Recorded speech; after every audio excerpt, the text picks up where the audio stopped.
This is Lee's Ferry. I've been here many times.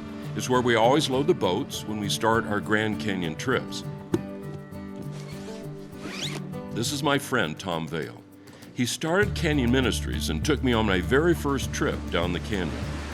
No one knows the canyon better than Tom, and I was fortunate to have him as my guide on all the canyon trips I've taken. This is Dr. Andrew Snelling, and sitting next to him is Dr. John Whitmore. Both are geologists. You may recall Andrew from our last film, Is Genesis History? Remember, Andrew took me to an extinct volcano in Arizona to discuss radioisotope dating and the age of the Earth. John was Andrew's assistant on this trip. He's been a geology professor at Cedarville University for over 30 years. He has also spent a lot of time studying the Coconino Sandstone layer in the Grand Canyon. The conventional paradigm says the Coconino Sandstone was formed over millions of years in a desert by the wind. But John's research has clearly shown that it was formed rapidly underwater during the flood. This is a key piece of evidence for the creation model. Little did I know that the same year we released Is Genesis History in theaters, Andrew was embarking on a research project down in the canyon.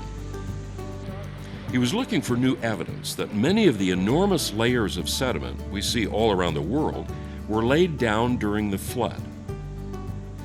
One of the things that has always fascinated creation scientists are the huge folds that can be seen in the canyon and all over the world.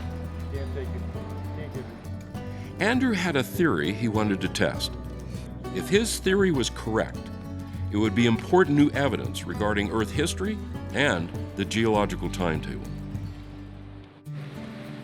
These two scientists have spent much of their lives finding evidence that supports the history of Genesis.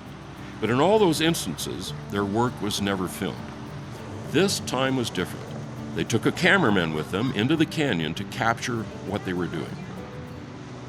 When I heard about it, I realized that this was a way to show something most people have never seen: creation scientists doing the actual work of science. How do scientists connect the history in Genesis with the world around us? How do they test their theories?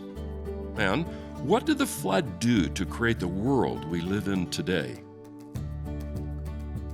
Our first documentary provided an overview of creation science.